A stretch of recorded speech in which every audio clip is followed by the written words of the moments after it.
warahmatullahi wabarakatuh. Om Swastiastu dan salam kebajikan. Saya Triano. Saya Naya Taufik. Kami dari kelompok 7 ingin memperkenalkan kepada teman-teman sekalian apa itu demokrasi liberal atau yang biasa disebut demokrasi parlementer. Jadi yang pertama, tujuan kami membawakan topik pada hari ini untuk memperkenalkan kepada teman-teman apa itu demokrasi parlementer. Demokrasi parlementer adalah demokrasi yang memisahkan antara kepala negara dan kepala pemerintahan. Kepala negara yang biasa kita sebut dengan presiden dan kepala pemerintahan, parlemen. Nah, demokrasi parlemen pada saat itu, undang-undang yang Indonesia gunakan pada saat itu adalah Undang-Undang Sementara 1950. Demokrasi parlemen juga terjadi pada tahun 1950 sampai tahun 1951.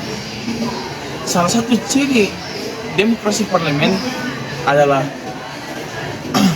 banyaknya partai politik yang ingin merebut kekuasaan. Itulah mengapa kabinet pada saat itu berganti hampir setiap tahunnya.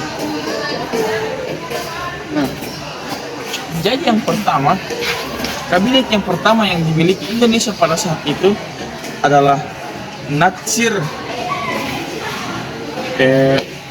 Kabinet Koalisi Pemimpin Masyumi.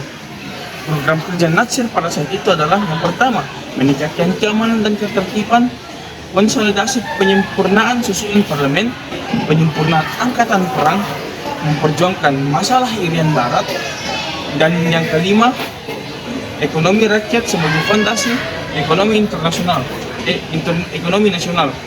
Hasil kerja Natsir pada saat itu ialah politik luar negeri bebas aktif, Indonesia masuk ke dalam anggota PBB, dan yang ketiga yang terakhir, perundingan dengan Belanda masalah Irian Barat. Kegagalan yang dihadapi yang membuat kegagalan Natsir pada saat itu adalah masalah keamanan negeri. Kegagalan dalam perundingan masalah Irian Barat membuat Natsir mengembalikan mandat. Kedua, Kabinet Sukiman. Dari 26 April 1951 hingga 1952. Kabinet Koalisi Masyumi dan PNI. Program kerjanya yaitu tindakan tegas untuk menjaga keamanan dan ketertiban. Kedua, memperbaharui hukum agrarian untuk kesejahteraan petani. Ketiga, mempersiapkan pemilu. Keempat, memperjuangkan Irian Barat ke dalam wilayah RI. Hasil kerjanya yaitu hambatan kondisi keamanan. Kedua, perseteruan berbagai elemen politik. Tiga, permasalahan dengan politik luar negeri Indonesia. Dan ada pula kegagalannya, yaitu pendatangan Mutual Security Act DEUSA membuat Kabinet Sukiman dianggap tidak netral dan memihak blok barat sehingga DPR menggugat kebijakan tersebut dan Sukiman mengembalikan mandat. Ketiga, Kabinet Miloko. Dari 19 Maret 1952 hingga 2 Juni 1953.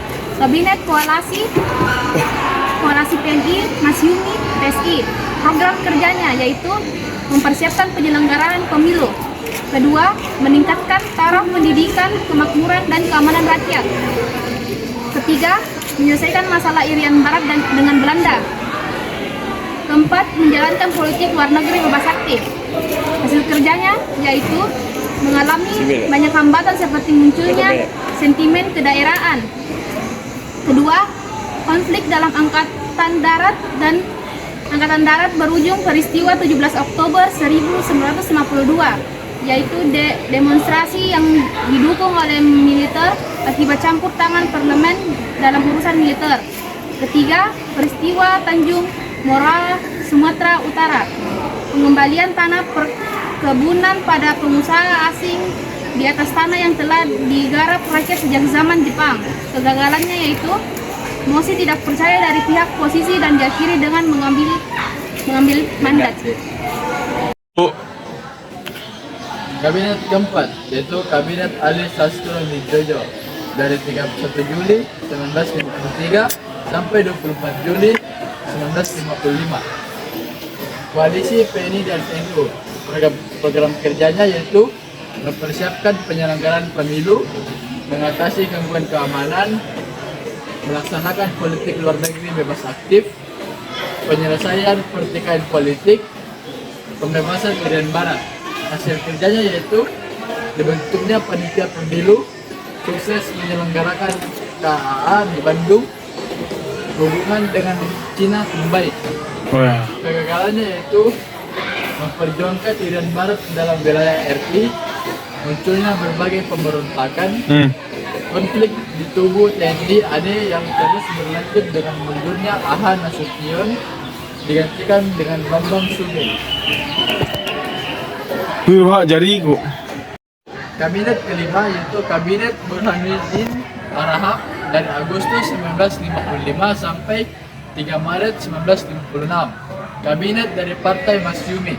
Program kerjanya yaitu melaksanakan pemilu secara baik, memberantas korupsi, membenahi konflik inter TNI AD. Hasil kerjanya yaitu terselenggaranya pemilu 1955 dengan baik, ditangkapnya Mr. Jody Gondokusumo atas kasus korupsi di Departemen Kehakiman. Yang ketiga, mengangkat kembali AH Nasution sebagai KSAD. Keempat, dibubarkannya Uni Indonesia Belanda. Yang kelima, berhasil menentukan sistem parlemen Indonesia. Kegagalannya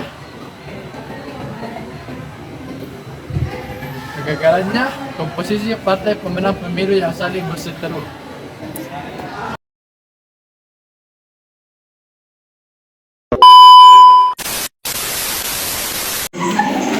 Shalom, Assalamualaikum warahmatullahi wabarakatuh. Om Swastiastu dan salam kebajikan. Kami dari kelompok 7.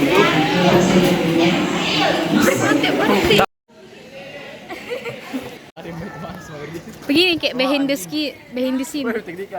Gini.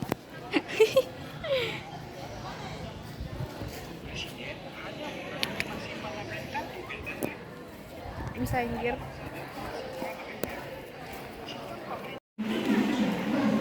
Assalamualaikum warahmatullahi wabarakatuh. Kami dari kelompok 7 akan menjelaskan tentang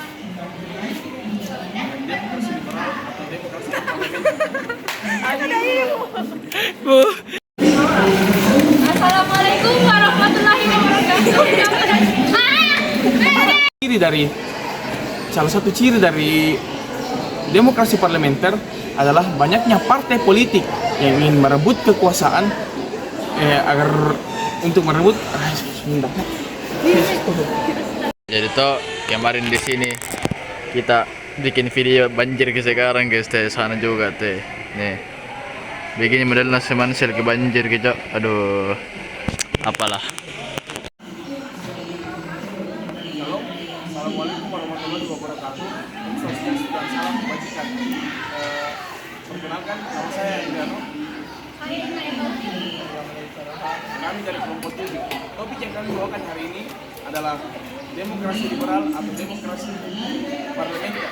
Tujuan kami membuat topik ini adalah untuk memperkenalkan para teman-teman apa itu demokrasi liberal.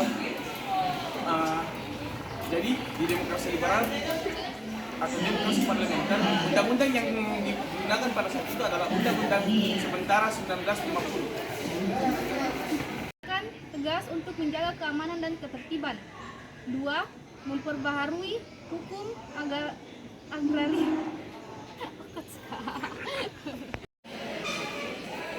Assalamualaikum warahmatullahi wabarakatuh. Shalom, Assalamualaikum warahmatullahi wabarakatuh. Om Swastiastu dan salam kebajikan. Hari ini saya dan teman-teman saya dan Saya Nailoti. 2. Kabinet Iman. Dari 26 April 1951 sampai 1952.